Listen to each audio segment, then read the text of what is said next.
Price the lord, hallelujah. പ്രിയ സഹോദരങ്ങളെ, ഇന്ന് നാം ധ്യാനിക്കുന്നത് സഭാപ്രസംഗന്റെ പുസ്തകത്തിലെ അങ്ങനെ ഒരു പുസ്തകമുണ്ട്, സഭാപ്രസംഗന്റെ പുസ്തകം. അതിലെ 2-ാമത്തെ അധ്യായത്തിലെ 1-ാമത്തെ തിരുവചനം. അതിൻ്റെ ക്യാപ്ഷൻ തന്നെ വളരെ പ്രധാനപ്പെട്ടതാണ്.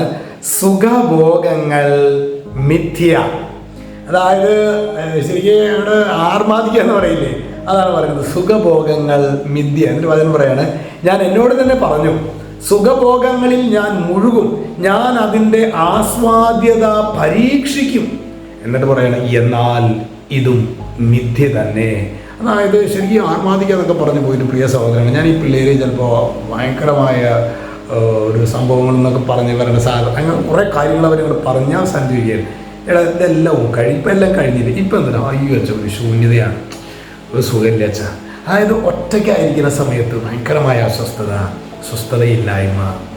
ഇത് പ്രിയ സഹോദരങ്ങളെ, ശരിക്ക് ഇന്ന് നമുക്ക് പറ്റുന്ന മിസ്സിങ് എന്താണെങ്കിൽ, നമ്മൾ ലോകത്തിൻ്റെ സുഖങ്ങൾ കൊണ്ട് നമ്മളെ നിറയ്ക്കാൻ, നമ്മളെ സന്തോഷിപ്പിക്കാൻ പരിശ്രമിച്ചു കൊണ്ടിരിക്കുകയാണ്.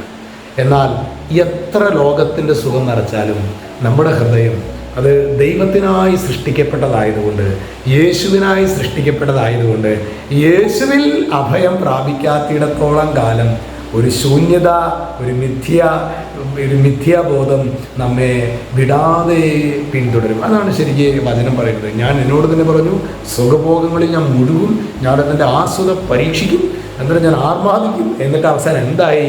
ഇന്ന് നമ്മൾ എത്തിയിരിക്കുന്നത് അവിടെ തന്നെയാണ് സഹോദരങ്ങളെ. അതുകൊണ്ട് അതിൻ്റെ അർത്ഥം നമ്മളൊരു പിക്നിക്കിന് പോകാൻ പാടില്ല, അതൊന്നുമല്ല അച്ഛൻ പറയുന്നത്, തെറ്റിദ്ധരിക്കരുത്. പക്ഷേ ലോകത്തിന് ആനന്ദം നൽകാനായിട്ട് ഒരുപാട് പരിധികളുണ്ട്. ദൈവത്തിൻ്റെ ആത്മാവിനാൽ നിറയുമ്പോൾ മാത്രം ലഭിക്കുന്നതാണ്. അത് ഏത് കാലാവസ്ഥയാണെങ്കിലും, ഏതൊക്കെ പ്രതികൂലങ്ങൾ നമ്മുടെ മുൻപിലുണ്ടെങ്കിലും ഈ ആനന്ദം അത് യേശു തരേണ്ടതാണ്, യേശു തരുന്നതാണ്. ഹല്ലേലൂയ. അത്തരത്തിലുള്ള ഒരു ആനന്ദം സ്വീകരിക്കാനായിട്ട് നമുക്ക് ആഗ്രഹിക്കാം, അതിനായിട്ട് പരിശ്രമിക്കാം. ഈശോ നമ്മെ എല്ലാവരെയും സമൃദ്ധമായിട്ട് അനുഗ്രഹിക്കട്ടെ. ദൈവമേ, ഇത് കേൾക്കുന്ന മാത്രയിൽ തന്നെ ദൈവമേ, യേശു നൽകുന്ന ആനന്ദത്തിനായിട്ട് എൻ്റെ ജീവിതത്തിൽ ഒന്ന് ക്രമപ്പെടുത്താൻ, വെട്ടിയൊരുക്കുവാൻ എന്നെ അഭിഷേകം ചെയ്യണമേ എന്ന് ചിന്തിക്കാൻ തക്ക വിധത്തിൽ ഞങ്ങൾ ഓരോരുത്തരും അഭിഷേകം ചെയ്യണമേ. യേശു ക്രിസ്തുവിൻ്റെ നാമത്തിൽ ആശീർവദിക്കുന്നു, ഇപ്പോഴും എപ്പോഴും എന്നേക്കും. ആമേൻ.